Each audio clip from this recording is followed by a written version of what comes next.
All right, welcome back to the channel, everyone. All right, today we got a little bit of a soldering tip. We got a hot workstation and a soldering iron, and we're going to take off a capacitor or two off this motherboard so that way I can use these capacitors for some of my overclocking. And it's good to have these donor boards. So we're going to need a soldering pen, or what is known as a suction soldering pen. And this just makes sure that you can suck out the solder from through holes in the PCB. Pretty simple. You just push it down and you let go of the button while on top of the hole or wherever you see the through hole, and it will suck out the solder if you have the solder nice and warm. And that's what this thing is used for. It does have a ceramic tip, and yeah, it works really well, especially for people that are just beginning. You don't need anything too expensive. A nice cheap one will work just fine.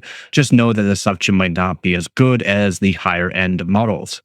Now you're going to need some solder. It doesn't matter what kind of really solder you have. Some nice thick solder works good because that way it can last a long time, because you will be wasting some solder on this project if you're desoldering multiple components and doing a bunch of capacitors. You can waste some solder, so just know that.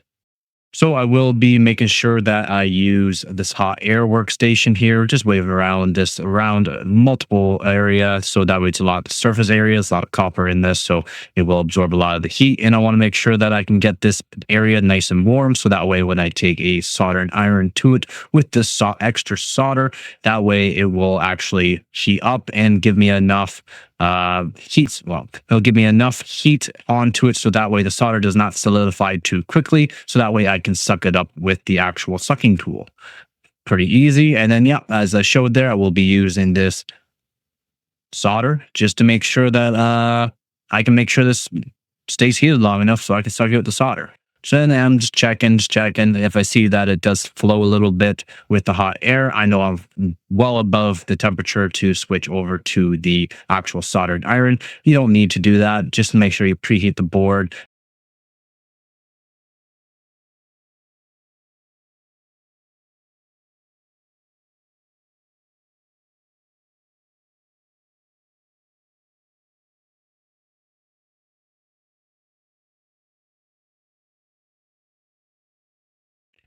This little bit of smoke that you're seeing is from the flux on the other side of the board. I have been doing a lot of work on this board to take off components from the past, mainly resistors. So there's a little bit of flux on the other side.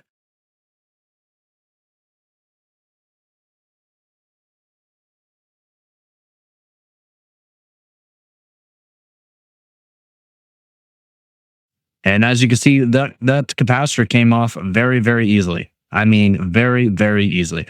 I would not recommend touching the capacitor after it falls out. If it does fall out, sometimes it does not happen, but this one did. I would use a pair of tweezers or something to hold the capacitor because it will be quite warm.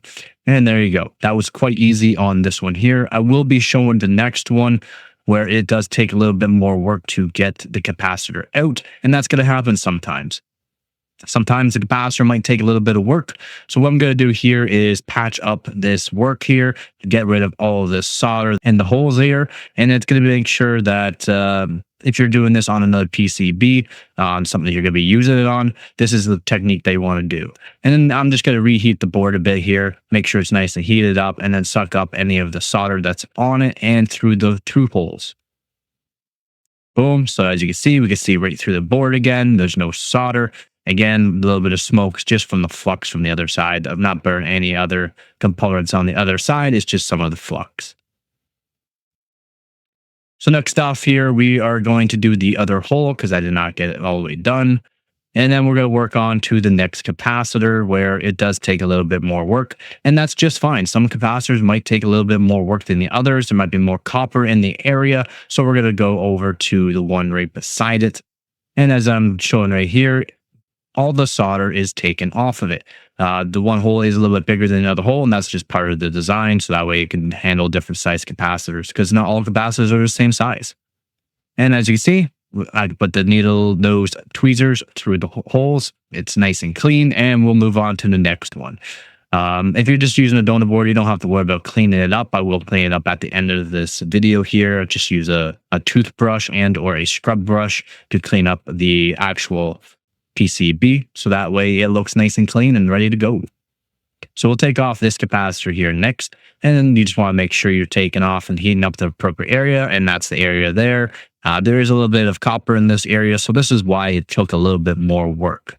And it's just fine, especially if you're just beginning. It might take you quite a while. As I showed on the first one there, it was quite easy to take off that capacitor. This one here, going to take a little bit longer. It's around a little bit more copper, and it's going to take a little bit more heat to heat up the whole surrounding area, as that copper will wick away the heat quite a bit. Again, we're just going to wave around the hot workstation, hot air there around the whole area. Wave it around. Do not keep it in one spot. You don't want to heat up the one spot too much, because it will just dissipate the heat anyway. So heat up a big surrounding area of it, and that's all you need to do. So what we're going to do here is add on some solder with a soldering iron. And now right there, we'll make sure that what is happening, because again, this is a lot of copper. All of this solder is solidifying very, very quickly, which makes this a bit trickier to do. And then as you can see, I did not get the full amount of solder out of the hole, out of that pole. So we're going to have to go back to it and work our way through it. Again, holding that to the actual flow through. As you can see, we pulled out a lot of that solder there, and that's good. That's what we want. We want to pull out as much of that solder as possible, so that way when we go to actually pull off this capacitor, we just need to heat up those prongs a little bit, and it should just pull through. But some areas like this one here can be quite difficult to actually do. So it's best to actually take your time. Just take your time and pull out as much solder as you can. Add in solder is good to do as well. Yes, it seems counterintuitive, but adding solder to it and making sure there's solder in there to pull out the rest of the solder is actually a lot easier to do, instead of trying to pull out that little bit the last little bit of solder. Again, we're going to pull that out, and we're going to go to the next one, heat it up good, and make sure you're watching for the flow, so that way it's all nice and flowed. We pulled out as much solder as I thought we could there, but no, we're going to hit it again with hot air, heat up the whole area, because the whole area might be pulling away a lot of that heat again. Again, a lot of copper in some of these motherboards, and really a lot of copper in actual GPU PCBs with really thick layers, and that will dissipate the heat very, very quickly. So we're just going to heat it up again here, go back to the soldering iron, and heat up those prongs the best we can. I have a little bit of solder here on the actual tip, and I'm trying to put it into the hole a little bit. As you can see, it filled back up, and we'll go back to it. Add a little bit of solder. Make sure I put enough heat to it. Don't want to have too much heat. Soldering iron is only at 350. It can go higher, but 350 is plenty. And I'm trying not to hold it too long, because you don't want to heat up, overheat things, basically. And we'll go back to it and try to pull out the last bit of solder on the other side here. Back to the hot air, because again, the copper pulled away a lot of that heat. Fairly simple to do, though. Just switch back and forth between the tools and make things a lot easier. If you have a hot soldering plate where heats up the board from the other side and whatnot, it does help too. But doing this kind of work for the flow through capacitors, it's really good to just have a hot workstation and soldering iron. Makes quick work and easier work, instead of just using a soldering iron, which can take a very long time to heat up the whole area, especially around high copper areas. Again, pull out that solder. As you can see, we pulled out quite a bit of that solder there. That's awesome. That's what we want to do. And then I'm going to grab the capacitor from the other side. I'm going to heat up the prong from one side there and heat up the other side, just a little bit at a time there, back and forth. That one's good to go. It moved. And we'll go back to the other one there, and we'll get this capacitor out here in a second. Again, we'll back to that. I'll add that solder into the hole there, and then we will pull out this capacitor. Suck out the last bit of solder here. Boom. There you go. Nice and clean. There might be a little bit of solder onto it, hole in the capacitor. So again, we're going to have to go back to soldering iron. Just heat up that prong on the one side. Heat up the other prong just very, very quickly. Make sure everything moves nicely. And wiggle, wiggle. And we should pop this out in no time. What we're going to do too is you can always use hot air again, heat up the area, and it should pull out quite easily, just due to the fact the copper is pulling out that heat too quickly with the soldering iron. Boom, we have the capacitor. Quite easy. This one did take a little bit more time, but that's going to happen sometimes.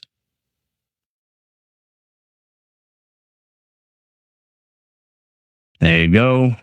We can see through the board, there's like no solder left through the through holes. And we're going to take what I use, a toothbrush, clean up that PCB, make things nice and clean. And boom, that's all you need to do. That is all you need to do to desolder a capacitor to use on another project.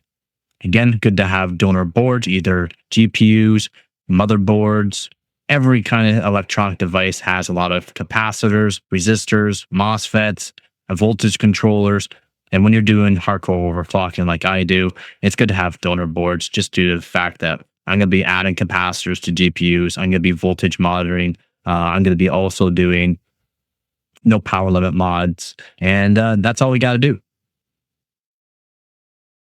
Again, thank you to this suction tip here. The soldering suction pen works very well. And again, this is all you got to do. Take your time and be safe. As always, don't forget to get her done.